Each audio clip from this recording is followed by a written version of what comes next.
So 4 grammar or 4 letters are taught to be Yahweh, the 4 letters of God.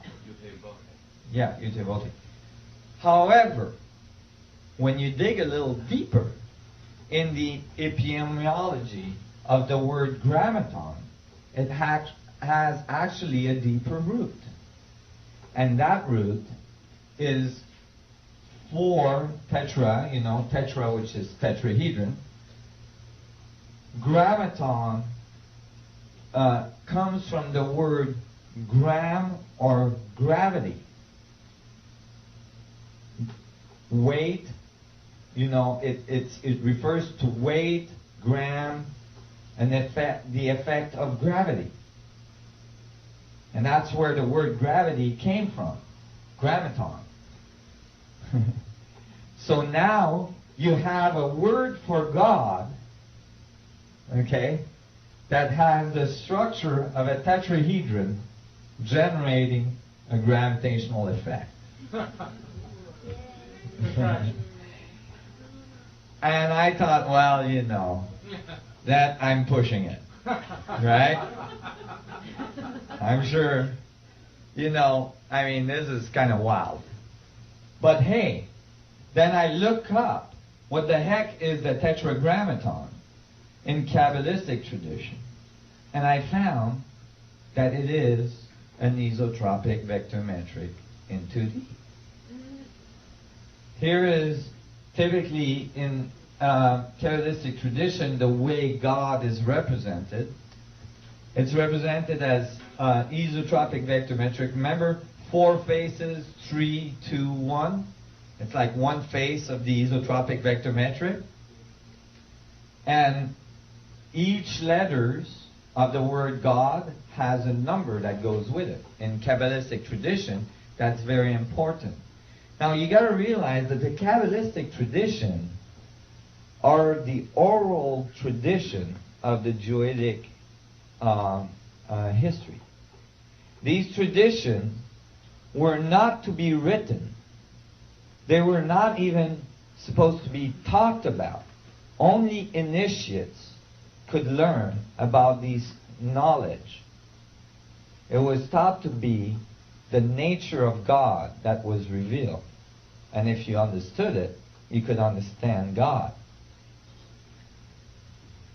So I was thinking maybe the Kabbalistic tradition is the explanation of what the power source inside that box is. That bright object. Go ahead.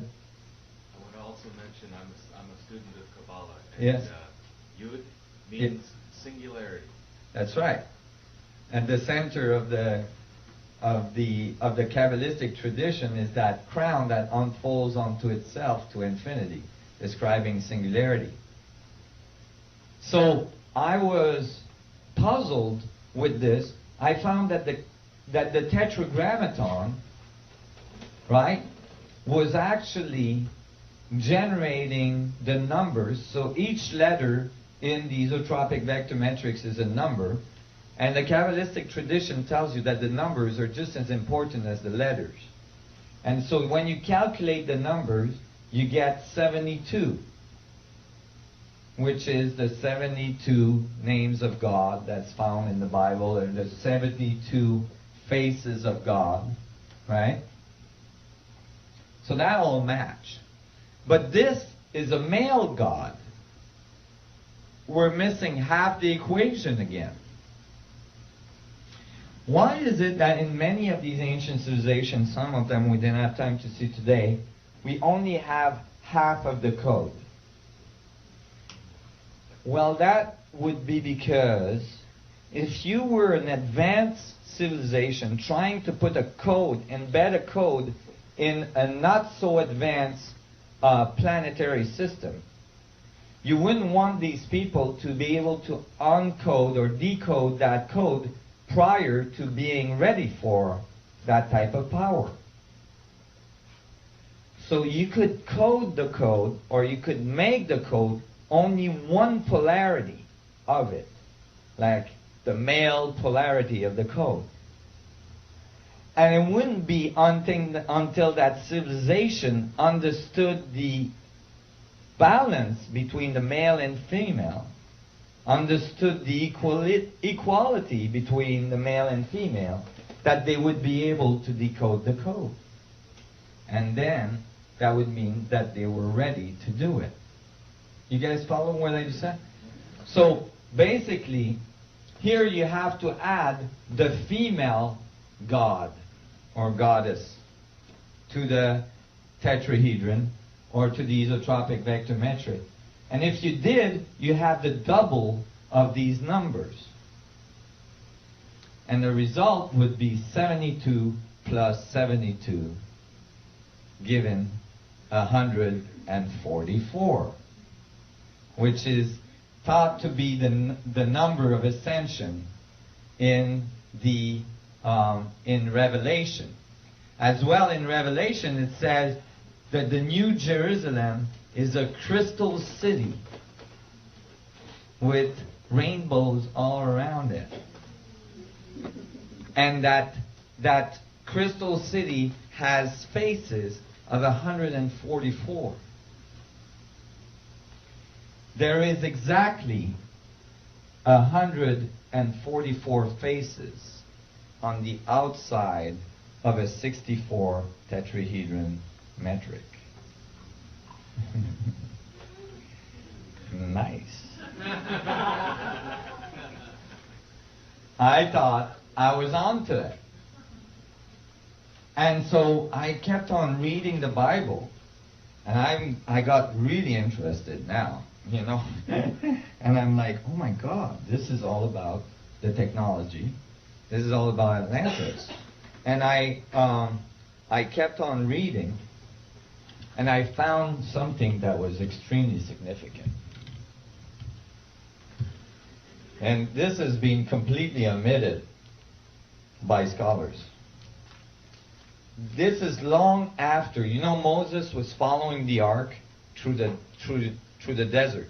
It took him 40 years to do a route that usually took only a year. Okay? I know this because my father, actually my grandfather, my father is Iranian, and my grandfather was a guide that brought people to Mecca from Iran. And it took him 6 months there and 6 months back in the desert. And so these routes were well known.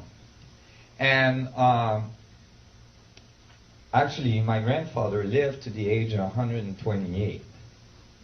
And I believe that it's because he went to Mecca, to the Kaaba, which held the black crystal, the dark stone, or the black sun, as described by the Sumerian plates, given to man by the sun gods.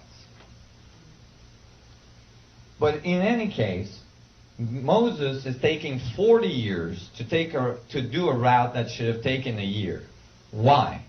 Because he's following the ark. It's very clear in the Judaic tradition and in the rabbinic tradition that the ark is moving on its own. Whenever the ark lifts and starts going, they would lift camp and follow it. And whenever the ark would stop, they would stop and put a camp up. Sometimes they would stay there for 3-4 years before the ark would start going again.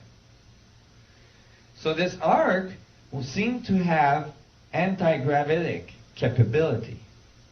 It seemed to be able to hover. There's instances where they describe the ark lifting the high priest that carried it. So I'm thinking about all this, and then eventually, you know, Moses dies, and Joshua has taken the lead, and Joshua arrives at the Jordan, and this is where I found this really interesting thing. Joshua arrives at the Jordan, and the Jordan is running at flood level. There's no way they can cross with the tribes of Israel. They're trying to get to Jericho on the other side. So Joshua doesn't know what to do, and he asks God. And God says,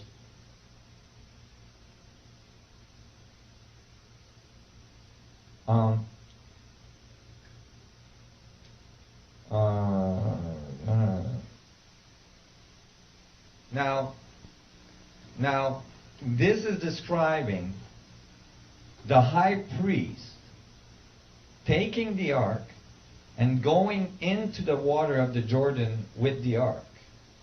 And as soon as they put their feet in the Jordan with the ark, the waters are cut up. Okay?